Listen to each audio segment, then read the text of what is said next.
Trump അധികാരത്തിൽ വന്നതോടെ ലോകക്രമം മാറിമറിഞ്ഞിരിക്കുന്നു. ട്രംപിൻ്റെ താരിഫ് നയം ലോകത്തെ യുഎസിൻ്റെ ശത്രുവാക്കി മാറ്റിയിരിക്കുന്നു. യുഎസിൻ്റെ ഏറ്റവും കരുത്തനായ ശത്രു ആരാണ്? റഷ്യ ആണോ? അല്ല, അതൊരു ഏഷ്യൻ രാജ്യമാണ്, സാക്ഷാൽ ചൈന. ചൈനയും യുഎസും തമ്മിൽ വാണിജ്യ യുദ്ധത്തിലാണ് എന്ന റിപ്പോർട്ടുകൾ പുറത്തു വന്നിരുന്നു. വാണിജ്യ യുദ്ധം മാത്രമല്ല, വേണമെങ്കിൽ സൈനിക യുദ്ധത്തിനും തങ്ങൾ തയ്യാറാണെന്ന് ചൈന വെല്ലുവിളിച്ചിരുന്നു. ഇപ്പോഴിതാ പ്രതികരണവുമായി യുഎസ് എത്തിയിരിക്കുന്നു. ഏത് അവസ്ഥയും നേരിടാൻ യുഎസ് സജ്ജമാണെന്നാണ് പ്രതികരണം. ഏറ്റവും വലിയ ഭീഷണിയായി ട്രംപ് കരുതുന്നത് ചൈനയാണ്. ചൈനയുടെ ഭീഷണി നേരിടാൻ യുഎസ് രഹസ്യമായി മേഖലയിൽ സൈനിക സാന്നിധ്യം വർദ്ധിപ്പിക്കുന്നതാണ് റിപ്പോർട്ടുകൾ. അടുത്തിടെ സൗത്ത് കൊറിയയുമായി ചേർന്ന് യുഎസ് ലൈവ് ഫയർ ഡ്രിൽ നടത്തിയിരുന്നു. സൗത്ത് കൊറിയൻ നേവിയുമായി ചേർന്നായിരുന്നു ഡ്രിൽ. ചൈന ഉയർത്തുന്ന ഭീഷണിയെ പ്രതിരോധിക്കാനാണ് ഇതെല്ലാം എന്നാണ് വിലയിരുത്തൽ.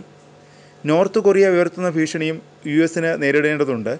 നോർത്ത് കൊറിയ, റഷ്യ, ചൈന ലിങ്കും യുഎസ് ഗൗരവത്തോടെയാണ് കാണുന്നത്. തായ്ലൻഡും യുഎസിനെ സംബന്ധിച്ച് തന്ത്രപ്രധാന മേഖലയാണ്. ചൈനയുടെ കണ്ണിലെ കരടായ തായ്ലൻഡിന് യുഎസ് പിന്തുണ നൽകുന്നതിൻ്റെ കാരണവും മറ്റൊന്നല്ല. ഫെബ്രുവരിയിലും മാർച്ചിലും യുഎസ് ചൈനയ്ക്കും നോർത്ത് കൊറിയയ്ക്ക് ചുറ്റും വലിയ തോതിലുള്ള മിലിറ്ററി ഡ്രില്ലുകൾ നടത്തിയിരുന്നു. സൗത്ത് കൊറിയയും സിംഗപ്പൂരുമായി ചേർന്ന് തായ്ലൻഡിൽ യുഎസ് മറീൻ കോർപ്സ് എക്സസൈസായ കോബ്ര ഗോൾഡിൽ പങ്കെടുത്തിരുന്നു.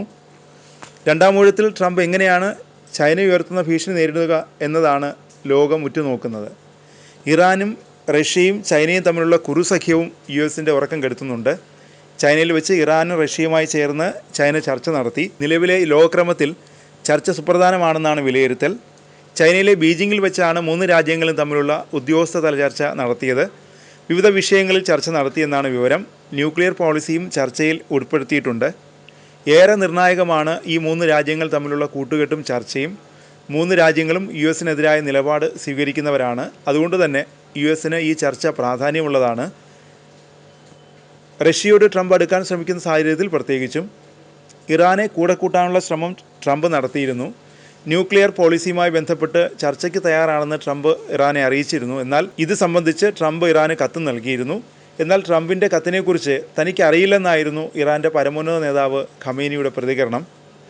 ഇറാൻ അതിരൂക്ഷമായ ഭാഷയിലാണ് കഴിഞ്ഞ ദിവസം ട്രംപിന് മറുപടി നൽകിയത്. പിന്നാലെ ബീജിങ്ങിൽ 3 രാജ്യങ്ങളും ചർച്ച നടത്തുന്നതിൽ ഏറെ പ്രാധാന്യം യുഎസ് കാണുന്നുണ്ട്.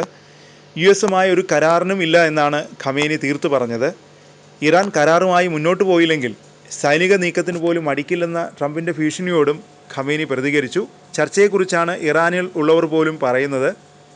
എന്തുകൊണ്ടാണ് ഇറാൻ ചർച്ചയുമായി മുന്നോട്ട് പോകാൻ ആഗ്രഹിക്കാത്തത്? എന്നെ സംബന്ധിച്ചിടത്തോളം ട്രംപുമായുള്ള ചർച്ച ഒരു വഞ്ചനയാണ്. അത് ലോകത്തിൻ്റെ പൊതു അഭിപ്രായത്തിനെതിരാണ്. യുഎസ് ചർച്ചയ്ക്ക് തയ്യാറാണ്, സമാധാനത്തിനും സംഘർഷം ഒഴിവാക്കുന്നതിനും തയ്യാറാണെന്നാണ് പറയുന്നത്. എന്നാൽ ഇറാൻ അത്തരമൊരു ചർച്ചയ്ക്ക് തയ്യാറല്ല, ഖമേനി പ്രഖ്യാപിച്ചു. പിന്നാലെ ട്രംപിൻ്റെ ഏറ്റവും വലിയ എതിരാളിയുമായി ചർച്ച നടത്തി നയം വ്യക്തമാക്കുകയും ചെയ്തു ഇറാൻ റഷ്യ ചൈന സഹകരണത്തെ ലോകം ശ്രദ്ധയോടെയാണ് നിരീക്ഷിക്കുന്നത്. കഴിഞ്ഞ ദിവസം 3 രാജ്യങ്ങളും സംയുക്ത സൈനികാഭ്യാസവും നടത്തിയിരുന്നു. ഇതും ഏറെ ശ്രദ്ധ പിടിച്ചുപറ്റി. പിന്നാലെയാണ് ബീജിങ്ങിൽ ചർച്ചയും നടത്തിയത്.